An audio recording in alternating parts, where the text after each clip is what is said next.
From the studios of Farm Journal Broadcast, this is AgDay.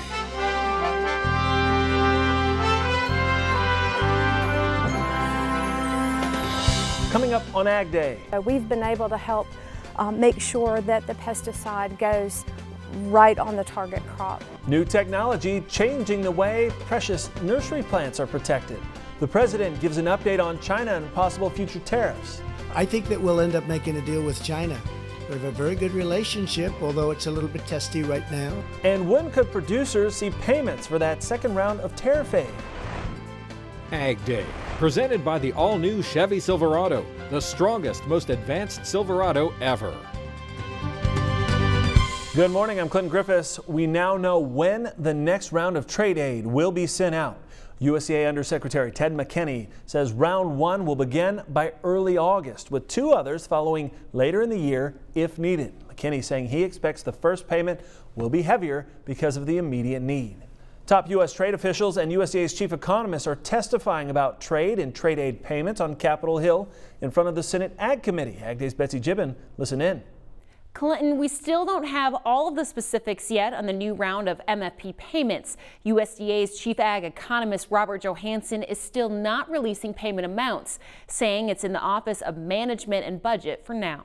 The Senate Ag Committee asking Johansson for more clarity on MFP payments. He says the goal is to not distort planting decisions, especially since soybean payments were higher for trade aid the first time. If a producer thought that this year they may be incentivized to plant for soybeans, expecting to get a larger payment, and we certainly didn't want that to occur, particularly when we're sitting on record levels of soybean stocks. USDA promising one payment out of three, as members of the committee question if there are enough funds in the Commodity Credit Corporation Charter Act to potentially pay for $16 billion worth of trade aid.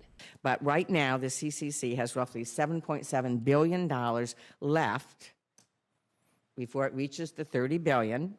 And so how are you going to pay for $16 billion in assistance? And are you assuming Congress is going to authorize the additional amount? The CCC has to get replenished, to your point, and we do have that amount. The view was, as we heard from so many people, certainly starting with the President and the Secretary, but also many of our constituents, is there's help that's needed now. Our Washington correspondent saying generally CCC funding is not a problem, but the program can borrow from the U.S. Treasury to finance programs. Meanwhile, some farmers are cleaning out their bins as corn and wheat futures rally this week, making some wonder if payments will come at all. I have clients who can make a lot of money in corn this year and are actually going to lose money growing beans. Greg Dowd, the chief ag negotiator for USTR, says the U.S. has expanded its exports to over 30 different places around the world. However, he says the goal is to first pass and ratify USMCA. And we're getting a better picture of the impact those Chinese tariffs are having on this year. China said imports from the U.S. have declined 30% in the first 5 months of this year. The Trump administration has imposed 25% tariffs on $250 billion worth of Chinese exports and is preparing to expand them to cover another $300 billion. Now, Beijing has hit back with its own retaliatory tariff increases. But when might the Trump administration impose those additional tariffs on China? President Trump said if Chinese President Xi Jinping doesn't meet with him at the upcoming Group of 20 summit in Osaka, Japan this month, additional tariffs will go into effect. Now, on Wednesday at the White House, the president was asked again about a possible deadline. My original question, sir, was do you have a deadline for imposing the 325? No, I have no deadline. My deadline is what's up here. We'll figure out the deadline. Okay. Nobody can quite figure it out. The president also said he believes the U.S. will end up making a deal with China. Another country trying to avoid tariffs, Vietnam. That country's government saying it will adopt stricter penalties to prevent goods from outside the country from being marked with fake Vietnamese labels. The measure being put in place to avoid tariffs in the U.S., Europe, and Japan. And the government instructed authorities to drastically strengthen inspections after they uncovered violations in sectors including garments, agriculture, steel, aluminum, and timber. It's been talked about and debated for months, and now it's been announced. USDA's Economic Research Service and the National Institute of Food and Agricultural Policy will be moving to the Kansas City area.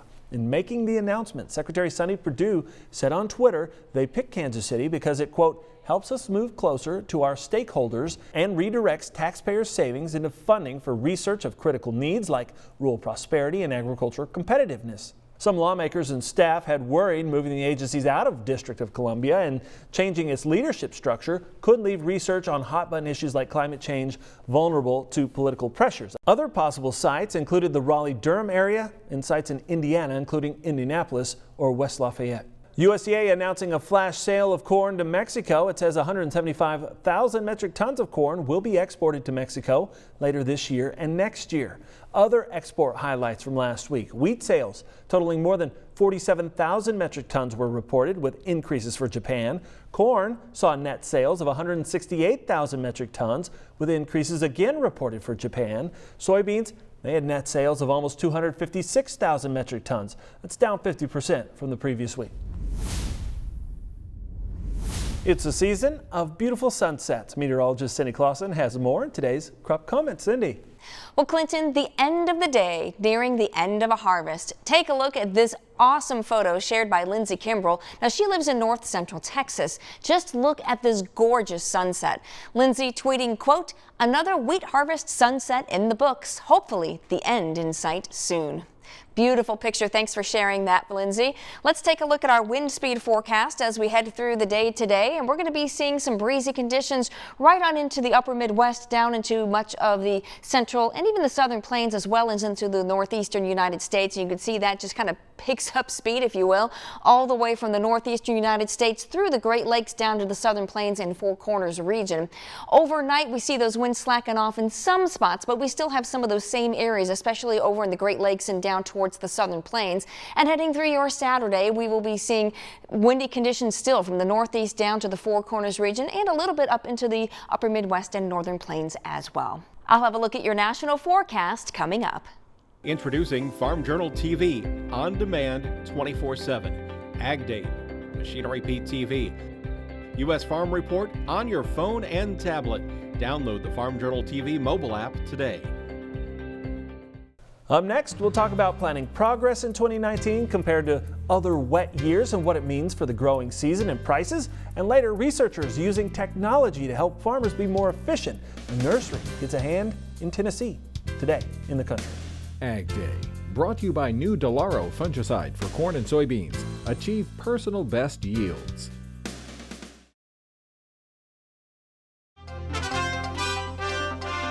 July corn jumped more than a dime early on Thursday morning, rising to the highest point in almost 5 years. Soybeans also pushing higher. Here's an update from the CME.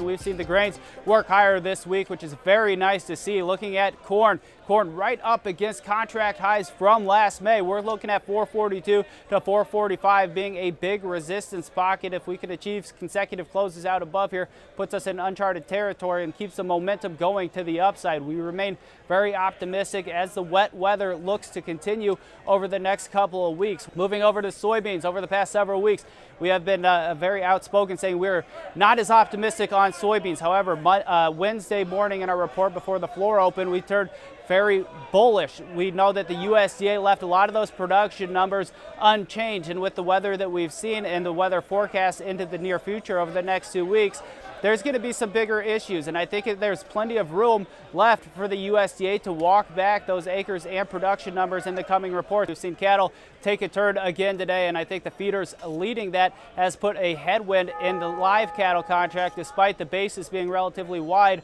from the futures and cash market. So that's what we're looking at to wrap up the week.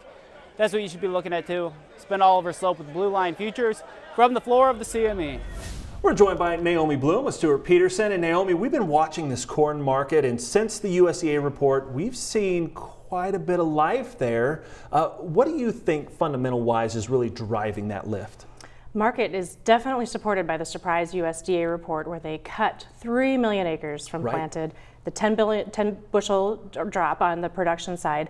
Going forward, we're still anticipating further yield drop potentially, and we're also anticipating even less planted acres. And if you look at most recent crop progress numbers that we've been working with, we still have 17% of that corn crop that is not planted or in the ground. Yeah, and we're in early June or mid-June here. Right, and so looking back at previous years where we were soggy and wet and slow starts like this, comparing it to 1993, here's what's different. In 1993, Illinois and Indiana were planted this week in history, and now they're not at all. You know, we had 25% almost of Illinois that had yet to be going for planting, and a third of Indiana that needed to get planted yet. And so that is significant to the market. That's going to be significant to yield going forward. And in 1993, total production was actually, for yield, 16% below expected trend line. Wow. That's a big deal. And so hard to say that we would have that much of a drop with the 6% drop that the USDA just gave us. But if we have, let's say, even a 10% drop on yield, which takes 17 bushels off, and what if we have another 2 million acres less of planted acres when all is said and done? Sure. That takes carryout to 1 billion bushels and even under a little bit. That's a different story to this market. That's a whole new ballgame. So going forward, every single weather report is going to be scrutinized. Every single crop progress report will be scrutinized. We have USDA reports coming up sooner than later. And there's a lot of trade to be happening here. So watching December corn, 450 is resistance. If we can clear that, $5 is the next target higher. Okay, well that will be something to discuss, $5 corn. And it sounds like, given where we're starting, that may be possible this year. Thank you so much, Naomi. Appreciate it. We'll be back with more AgDay coming up here in just a minute. To discuss marketing strategies, call 800-334-9779 or visit stewartpeterson.com. Closed captioning is brought to you by BASF. Grow smart with BASF. We create chemistry.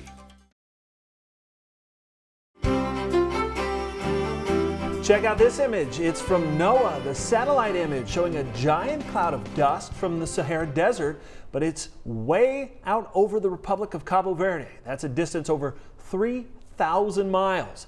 Known as the Saharan air layer, the dusty air typically moves into the Atlantic Ocean at altitudes of up to 20,000 feet.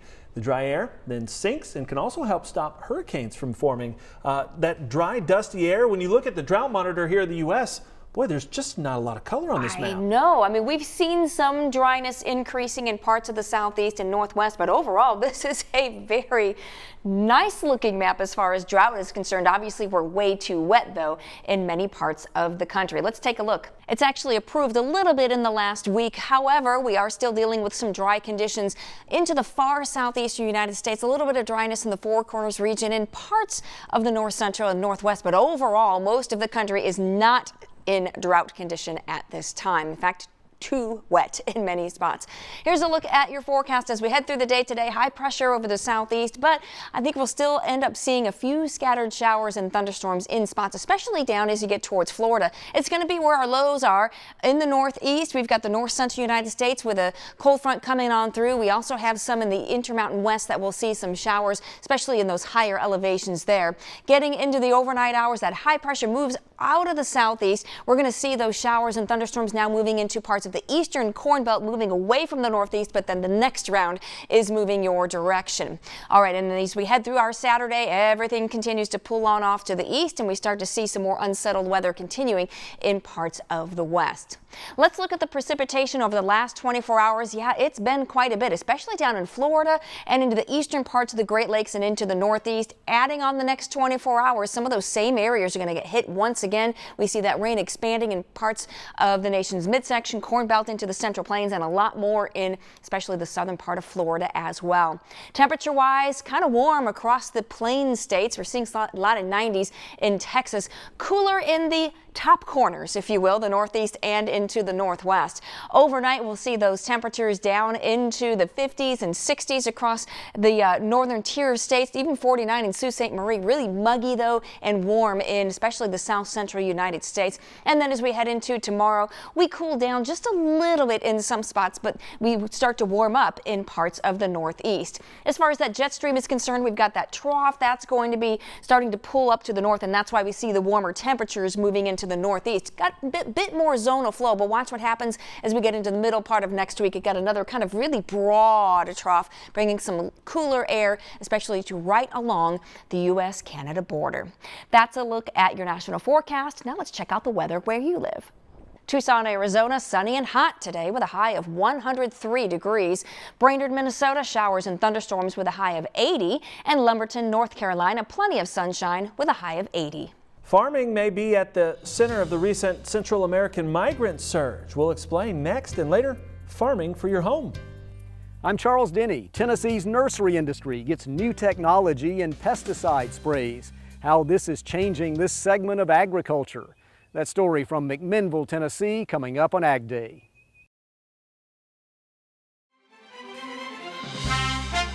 Following discussions in Washington, Mexico is planning to hold immigration discussions with Honduras, El Salvador, and Guatemala. Central Americans continue to be a majority of the recent migrant surge at the U.S. southern border. One of the biggest reasons, coffee prices. According to the Washington Post, coffee prices have fallen from $2.20 per pound in 2015 to a low this year of 86 cents a pound in Guatemala. Now that's roughly a 60% drop, the price being forced lower by the increase in cheaper mechanized coffee production in Brazil and rising production in Vietnam, Honduras, and Colombia. Guatemala is now the single largest source of migrants attempting to enter the U.S. Immigration officials say more than 211,000 were apprehended at the southwest border from October to May. One of the world's largest meat producers is also getting into the plant-based meat business. Tyson Foods says it will begin selling nuggets made from pea protein at grocery stores this summer. A blended burger made from beef and pea protein will follow this fall. Both products will be sold under the brand Raised and Rooted. Tyson will join other plant-based products such as Beyond Meat and Impossible Foods. Researchers say U.S. sales of meat substitutes are expected to jump 78% between last year and 2023. There are farms dedicated to making our homes and gardens look good. Up next, we'll see how researchers are helping one of those nurseries be more efficient.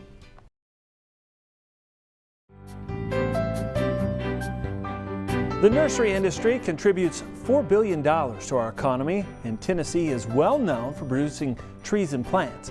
The University of Tennessee Extension has been involved in developing technology that improves how nurseries apply pesticides. Charles Denny has more on reducing chemicals and perhaps increasing profits. There's new helpful technology for the nursery industry, applying pesticides in just the right amount in just the right location. It's called an intelligent sprayer, and here it is in action. The mist is the pesticide application, carefully distributed in this orchard. For the Hale and Hines Nursery in McMinnville, where they grow 400 varieties of trees, James Hines says it improves the quality of their plants and reduces expenses. Previously, we'd have to drive down our roadways and just blast the chemical in the general direction of the plant. Now with the intelligent sprayer technology, we're able to target the plant directly and have hardly any off-target loss. And what's that mean for you, bottom dollar-wise? It has to help. Sure, it saves dollars and it saves the bees that we're not hitting inadvertently. The sprayer uses lasers, sensors, and variable rate nozzles. Combined, they allow the machine to see a plant, its shape and size, and then apply just the right amount of pesticide. Hale and Hines reduce pesticide usage 40%, and that's happening at other nurseries. As orchards grow and trees become thicker, the sprayer technology can save operators more than $200 per acre in pesticide cost. There's been a reduction in actual pesticide usage, and depending on the stage of tree development, it'll run anywhere from 35 to up to 70% or more. Plant scientists with UT's Institute of Agriculture worked with the USDA Application Technology Research Unit, other universities, and a company called Smart Guided Systems to commercialize the sprayer. And nursery owners have been able to adapt existing equipment here. And now we're in phase 2. We're looking at a very practical approach so that growers can have access to the technology without buying a brand new sprayer. We retrofit existing sprayers with the sensing system. Amy Fulcher with UT Extension says not only does the correct amount go on the plant, but there's very little wasted pesticide, which is good for the ecosystem. Whenever the pesticide goes in the air, behind the target crop, on the ground, that's not helping anyone. So we've been able to help make sure that the pesticide goes right on the target crop. It took a decade of research to come up with the intelligent sprayer, and spring 2019 is the first time we've seen widespread use. UTIA will continue to work with nurseries here. Precision equates to efficiency. This is Charles Denny reporting. And that's all the time we have this morning. We're sure glad you tuned in. For all of us here at AgDay, I'm Clinton Griffiths. Have a great day. Closed captioning is brought to you by BASF. Grow smart with BASF. We create chemistry.